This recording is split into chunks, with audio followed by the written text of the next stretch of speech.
नमस्कार दोस्तों, एक बार फिर से स्वागत है आपका हमारे हॉरर पॉडकास्टों में, जहां पर हम लोग एक से बढ़कर एक सच्ची घटना पर आधारित डरावनी कहानियां सुनते हैं। तो जो आज की कहानी है वो अभी बहुत ही अच्छी कहानी है और उम्मीद करते हैं यह कहानी आपको बहुत पसंद आएगी। तो चलिए इस कहानी को स्टार्ट करते हैं। कहानी को स्टार्ट करने से पहले इस छोटे से चैनल की एक छोटी सी रिक्वेस्ट, वीडियो को लाइक ज़रूर करें ताकि थोड़ा मोटिवेशन हमें मिले और हमें काम करने के लिए एक प्रोत्साहन भी मिल सके। तो चलिए कहानी को स्टार्ट करते हैं। यह कहानी आप विक्रम की जुबान से ही सुनेंगे कि उस रात मनाली के ट्रिप पर उनके साथ कौन सी ऐसी भयानक घटना घटी जिसको वह आज तक नहीं भूल पाया। तो चलिए इस कहानी को विक्रम की जुबान से ही सुनते हैं। मनाली की सर्द रातें हमेशा अपनी खूबसूरती और खामोशी के लिए जानी जाती हैं। ठंड इतनी तेज थी कि सांस लेने में ही ठंडी हवा फेफड़ों को जमा देने का एहसास देती थी। नमस्कार दोस्तों, मैं विक्रम आपके सामने एक ऐसी कहानी पेश करने जा रहा हूँ जो मेरे साथ उस रात घटी थी और क्या क्या हुआ मैं इस कहानी में आपको पूरा बताने का प्रयास करूँगा। तो मैं यानी विक्रम और मैं अपने जिगरी दोस्त यानी अर्जुन के साथ मनाली के एक छोटे से होटल में ठहरा हुआ था। यह हमारी छुट्टियों का तीसरा दिन था। उस दिन अर्जुन ने कहा, यार मनाली आकर अगर कुछ एडवेंचर नहीं किया तो यहाँ आना बेकार है। मैंने खिड़की से बाहर झांकते हुए देखा। कोहरे ने पूरी घाटी को अपनी चादर में लपेट रखा था। दूर पहाड़ की चोटियों पर बर्फ चमक रही थी। और फिर मैंने अर्जुन से बोला, क्या करना चाहता है? फिर अर्जुन ने जवाब दिया, कहते हैं घाटी के उस पार एक गांव है जहां रात में जाना मना है। वहां लोग कहते हैं कि अजीब अजीब चीजें होती हैं, चल वहां चलते हैं। लेकिन मैंने हिचकिचाते हुए अर्जुन से कहा, होटल के मैनेजर ने हमें पहले ही चेतावनी दी थी कि रात के समय जंगल की ओर जाने से बचें। यहाँ रात में कुछ दिखाई नहीं देता है, अगर खो गए तो वापस आना मुश्किल हो जाएगा। मैंने उसे यह बात याद दिलाई, लेकिन अर्जुन हमेशा रोमांच के पीछे भागने वाला इंसान था। आखिरकार उसकी बातों में फंसकर आ ही गया और उसके बहुत जिद करने की वजह से मैंने रात में जाने का फैसला किया। अब रात के करीब 10 बजे रहे होते हैं। हम होटल से बाहर निकले और सड़क किनारे खड़ी टैक्सियों की ओर बढ़े। ठंड इतनी ज़्यादा थी कि हाथ सुन्न हो रहे थे। सड़क सुनसान थी और कोहरे की मोटी परत के बीच सिर्फ कुछ ही कदम आगे तक दिख रहा था। तभी एक पुरानी सफ़ेद एम्बेसडर टैक्सी धीरे धीरे हमारी ओर आती दिखी। उस टैक्सी का इंजन एक अजीब गड़गड़ाहट के साथ चल रहा था, जैसे कई सालों से इसका रख रखाव नहीं हुआ हो और अंदर अभी कुछ दिख भी नहीं रहा होता है। वह टैक्सी कुछ ही देरों में हमारे पास आकर रुक जाती है। ड्राइवर, जो एक अधेड़ उम्र का व्यक्ति था, उसने खिड़की से झांकते हुए पूछा, कहाँ जाना है साहब? अर्जुन ने तुरंत जवाब दिया, घाटी के उस पार वाले एक गांव तक। ड्राइवर ने कुछ पल के लिए हमें घूरा, फिर मुस्कुराते हुए बोला, ठीक है बैठ जाइए साहब, लेकिन वहाँ जाना इतना आसान नहीं है। उस टैक्सी ड्राइवर की बातें मुझे कुछ अजीब सी लगने लगी, लेकिन मैंने उसे ज़्यादा ध्यान न देते हुए अपना सामान टैक्सी के डिग्गी में रखकर और सीट पे जाकर बैठ गया। जब मैं गाड़ी के अंदर बैठा तो मुझे एहसास हुआ कि गाड़ी के अंदर एक अजीब सी गंध थी, जैसे किसी पुरानी जगह पर कई दिनों से सफाई ना हुई हो। गाड़ी के छत पर किसी के नाखूनों के निशान मुझे साफ साफ दिखाई दे रहे थे। मानो किसी ने अपनी धार धार नाखून से खरोच मारा हो। यह सब देखकर मुझे एहसास तो हो गया था कि कुछ तो अजीब है जो मेरी समझ से परे था, लेकिन अर्जुन का उत्साह देखकर मैं चुप रहा। मैं नहीं चाहता था कि अर्जुन के रोमांच में कोई खलन पड़े। ऐसा होते ही अब कुछ ही देर में टैक्सी रोड पर चलना शुरू हो जाती है और इस तरह से हम दोनों काफ़ी उत्साहित होते हैं, क्योंकि यह पहली बार था जब हम दोनों रात में किसी घाटी में घूमने निकले हों। लेकिन यह सब कुछ ऐसा नहीं था जैसा अभी दिख रहा है। हम दोनों उस खतरे से अनजान थे जो आने वाले समय में हम लोगों को सताने वाला था। जैसे ही टैक्सी घाटी की ओर बढ़ने लगी, कोहरा और घना होता गया। हेडलाइट्स की रोशनी के बावजूद सड़क मुश्किल से ही दिख रही थी। चारों तरफ अंधेरा इतना गहरा था कि दिल में अजीब सा डर बैठने लगा था। तभी ड्राइवर ने अचानक से पूछा, आप लोग पहली बार इस रास्ते पर जा रहे हैं? अर्जुन ने एक कड़क आवाज में कहा, हाँ। कोई समस्या है? क्यों? लेकिन ड्राइवर ने हल्की हंसी के साथ जवाब दिया, यहाँ समस्या नहीं साहब, कहानियाँ होती हैं। लेकिन सच बताऊं तो यह रास्ता आपकी उम्मीद से ज़्यादा रोमांचक होने वाला है। उसकी हंसी और उसके जवाब में एक ऐसा डर था जो मेरे रोंगटे खड़े कर गया। वहीं दूसरी ओर अर्जुन उसकी बातों को सुनकर काफ़ी खुश हो रहा था, क्योंकि वह रोमांच के लिए ही तो निकला था। अभी हमें चले हुए कुछ ही मिनट हुए होंगे और हम घाटी के अंदर पहुंच चुके थे। तभी अचानक गाड़ी का इंजन एक अजीब सी आवाज़ करता हुआ बीच रास्ते पर रुक जाता है। एक बार फिर अर्जुन ने उस ड्राइवर से पूछा, क्या हुआ, गाड़ी क्यों बंद हो गई? ड्राइवर ने जवाब देते हुए कहा, साहब लगता है इंजन गर्म हो गया है और इसे ठंडा करने में अभी वक्त लगेगा। और ड्राइवर कहता हुआ, रेडिएटर को ठंडा करने के लिए मुझे पानी की ज़रूरत पड़ेगी। मैं अभी कुछ देर में वापस आ जाऊंगा। और वह ऐसा कहकर गाड़ी से एक गैलन निकालकर जंगल की ओर निकल पड़ता है। साथ ही उसने गाड़ी के बोनट को खोल दिया होता है ताकि गाड़ी जल्दी ठंडी हो सके। और कुछ ही देरों में वह उस गैलन को लेकर जंगल के अंधेरों में गायब हो जाता है। और इधर हमारे सामने गाड़ी के बोनट के खोलने की वजह से हमें सामने का कुछ भी नज़र नहीं आता है। अगर कुछ नज़र आ रहा था तो सिर्फ हमारे बगल की खिड़कियों से। अब हम गाड़ी के अंदर बैठे हुए थे और 5 मिनट से अधिक बीत चुके थे। तभी अर्जुन कहता है, क्या हमें नीचे उतरकर देखना नहीं चाहिए कि यह जगह कैसी है? लेकिन मैंने अर्जुन को सख्त आवाज़ में कहा, हमें नीचे नहीं उतरना चाहिए। रात बहुत हो गई है, जंगल है, हो सकता है कोई जानवर हमला कर दे, इसलिए हम गाड़ी में ही सुरक्षित हैं। मैं ऐसा कह ही रहा था, तभी मेरे कानों में एक अजीब सी फुसफुसाहट की आवाज़ आई। और जैसे ही यह आवाज़ मेरे कानों में पड़ी, मैं पलटकर अपने खिड़की की तरफ देखता हूँ। जब मैंने खिड़की के बाहर देखा तो मुझे दिखाई देता है कि कोहरे के बीच एक परछाई खड़ी हुई थी। वह अजीब तरीके से हिल रही थी। वह परछाई मानो धीरे धीरे हमारी ओर बढ़ रही हो। मैंने धीरे से अर्जुन से कहा, अर्जुन इधर देखो। अर्जुन ने खिड़की से बाहर की ओर देखा, लेकिन उसे कुछ भी दिखाई नहीं दिया।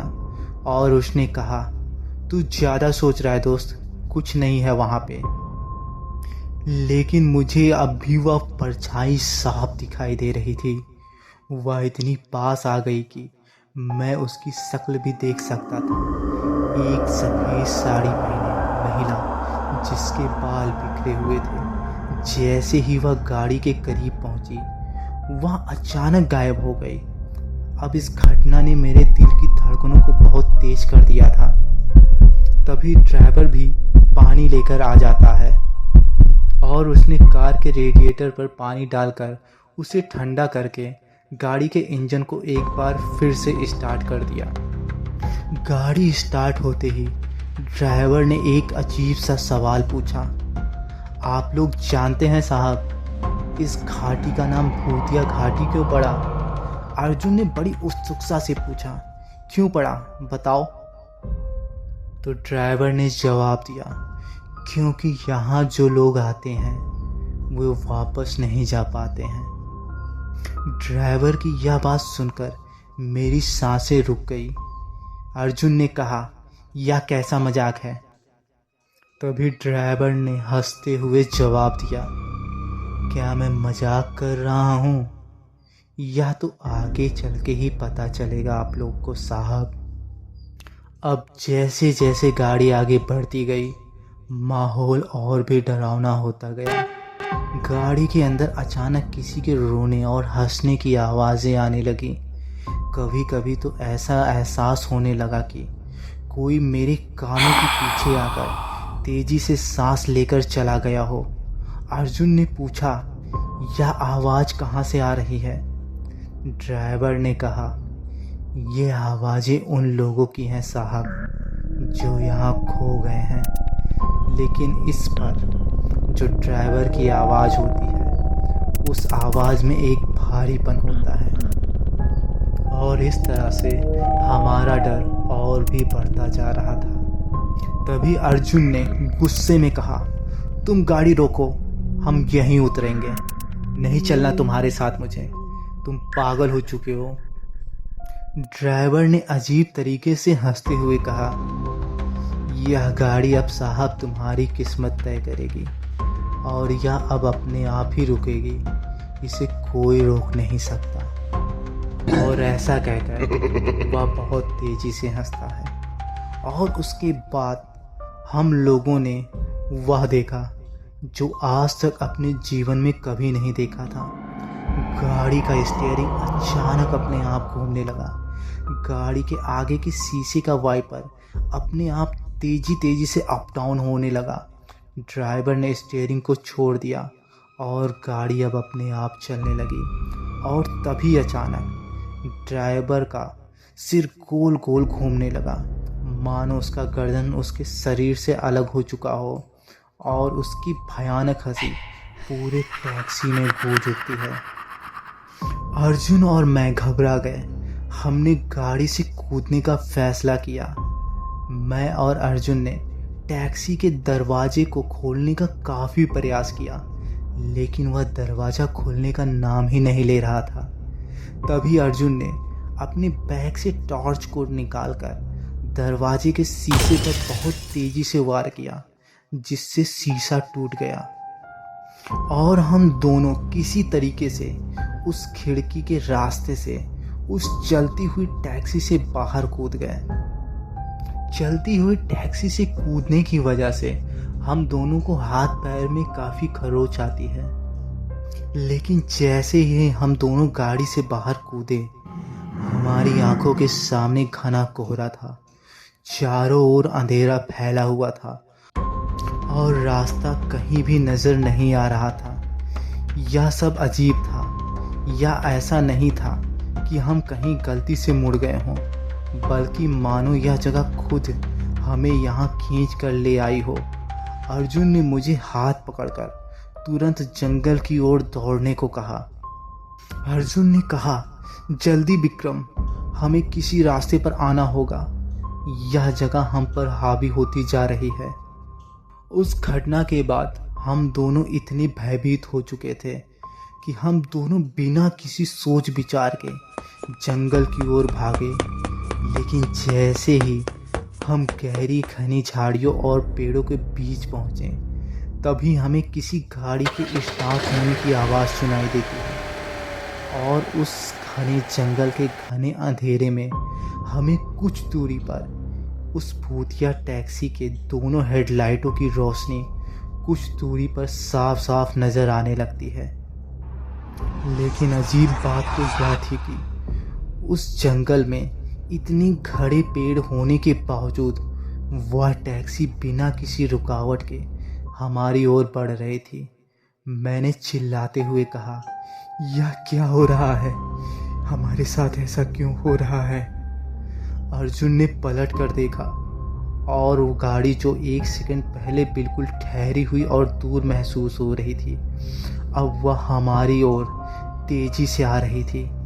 गाड़ी के हेडलाइट में चमक कुछ और भी खतरनाक हो गई थी, जैसे वह हमें निगलने वाली हो।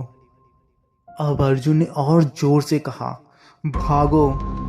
हम दोनों दौड़ते हुए जंगल की गहराई में घुस गए, लेकिन गाड़ी ने जैसे ही हमारी दिशा देखी, वह भी हमारी तरफ तेजी से बढ़ गई। हमने पेड़ों के बीच से रास्ता बनाने की कोशिश की, लेकिन जब पीछे मुड़कर देखा तो गाड़ी बिल्कुल हमारे पास आ चुकी थी। अब हम दोनों पूरी तरह से घबराए हुए थे। ये सभी भयानक दृश्य हम दोनों को बहुत ही भयभीत कर रहे थे। हम दोनों को कुछ भी समझ नहीं आ रहा था कि हमें क्या करना चाहिए, और जंगल के बीचों बीच हमें कोई भी रास्ता सूझ नहीं रहा था। बस दिखाई दे रहा था तो चारों तरफ सन्नाटा और घना अंधेरा। अब हम जंगल की गहरी सकरी रास्तों से गुजर रहे थे, लेकिन सामने कुछ और ही था। पेड़ों से उभरी हुई परछाइयाँ हमें देख रही थी। हमारे बीच पेड़ों के ऊपर अजीब सी आकृतियाँ और साए दिखने लगे। काले बाल, लंबी बाहें, जिनके चेहरे न दिखते हुए सिर्फ हमें अंधेरे में छिपे हुए नजर आ रहे थे। अर्जुन ने घबराते हुए पूछा, यह क्या है भाई, और हम कहाँ आ गए हैं? क्या यह सच है या हमारी आंखों का धोखा? हम किस दुनिया में आ गए हैं? अब मेरे दिमाग में अजीब से विचार घूम रहे थे। क्या हम असल में किसी खतरनाक जाल में फंस चुके हैं? क्या हम जीवित बचेंगे? क्या वह टैक्सी हमारा पीछा नहीं छोड़ेगी? ऐसे ढेरों सवाल हमारे और अर्जुन के दिमाग में चल रहे थे। तभी अचानक एक और आकृति सामने आई, जो पूरी तरीके से काली साड़ी पहने हुए थी और वह शांति से खड़ी थी। हम उस चीज को देखने के बाद रुकने को मजबूर हो गए। वह आकृति धीरे में हवा में सरकती हुई आगे बढ़ी, लेकिन उसकी कोई आवाज़ नहीं थी। उसकी आंखें बिल्कुल काली थी और उसमें कोई भी भावना दिख नहीं रही थी। उसका चेहरा बिल्कुल चुप था, जैसे वह हमें बस घूर रही हो। बस उसके मुंह से एक अजीब सी आवाज़ आ रही थी, जो सुनने में काफ़ी भयानक होती है। अर्जुन ने मुझे घसीटते हुए कहा, हमें भागना चाहिए, मत देख उसे। हमने फिर से दौड़ने की कोशिश की, लेकिन उस समय तक जंगल का पूरा माहौल और भी भयानक हो चुका था। हमें अजीब अजीब जानवरों की आवाज़ें सुनाई दे रही थीं। साथ ही किसी अजीब से शैतान की गुर्राने की आवाज़ भी हमारे कानों में एकदम स्पष्ट सुनाई दे रही थी। और कुछ ही देर में वह आकृति एक बार फिर हमारे सामने थी और उसकी तेज आवाज़ें हम पर हावी हो रही थी। हम दौड़ते दौड़ते एक अंधेरी गुफा में घुस गए, लेकिन अब हमें खौफ और भी बढ़ने लगा था। गुफा की दीवारों पर खून के अजीब से दाग उभर रहे होते हैं। परछाइयाँ अजीब से इधर उधर भाग रही होती हैं। हर एक कदम पर हमें ऐसा महसूस हो रहा था जैसे हम किसी और दुनिया में आ चुके हों। विक्रम, यह क्या है? हमें किस कारण से यह सब कुछ झेलना पड़ रहा है? हम कहाँ आ गए हैं? विक्रम ऐसा कह ही रहा होता है, तभी अचानक कुछ और आवाज़ें आने लगी। जोर से हंसी की आवाज़ें, चीखें और फिर किसी का गाना।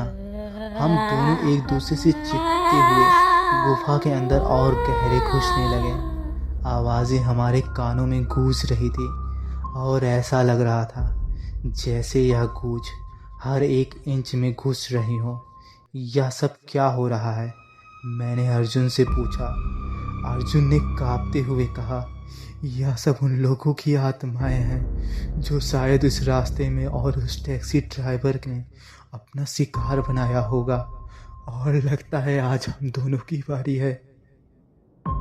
तभी हमने देखा कि गुफा के अंदर एक अजीब सी रोशनी थी जो आगे बढ़ने पर धीरे धीरे और तेज होती जा रही थी। यह रोशनी एक दरवाजे की तरफ बढ़ रही थी। अब हम उस गुफा में और आगे बढ़े और देखा कि एक प्राचीन मंदिर की दीवारें हमारी ओर बढ़ती जा रही थीं। हमने देखा कि मंदिर के अंदर कुछ पूजा सामग्री पड़ी हुई थी और चारों ओर शांति छाई हुई थी। हम भीतर पहुंचे और अचानक वह चीखें और हंसी एकदम बंद हो गई। मैंने अर्जुन से कहा, शायद यह हमें सुरक्षित रख सकता है।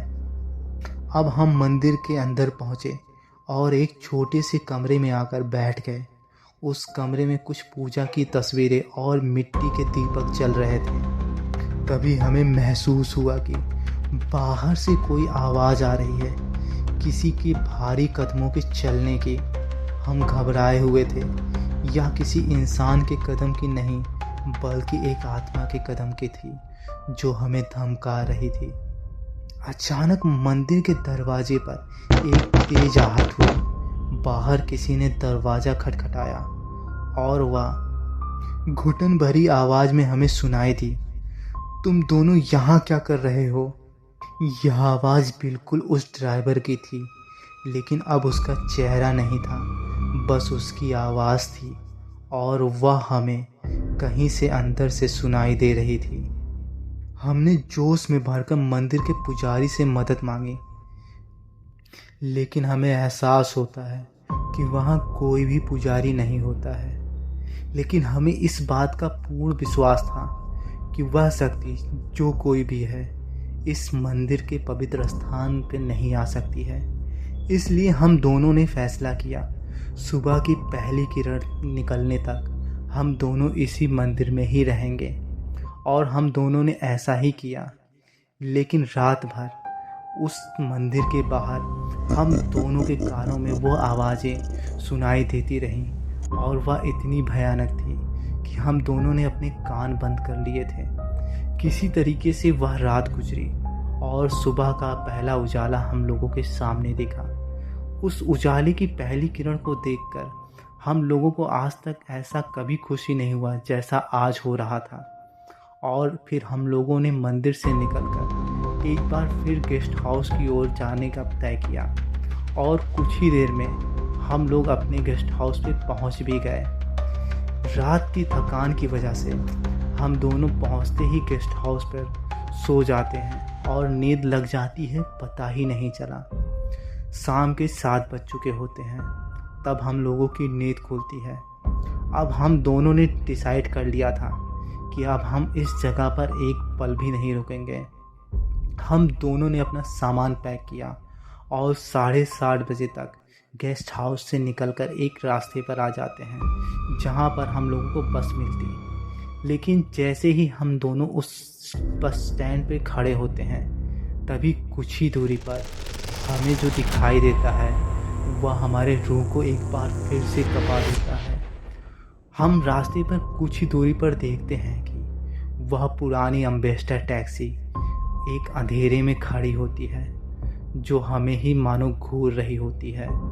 हम दोनों अब कांप रहे होते हैं। तभी हमारे सामने एक बस खड़ी हो जाती है और देर ना करते हुए हम दोनों उस बस में बैठ जाते हैं और इस तरह से हम उस जगह से वापस निकल पाते हैं।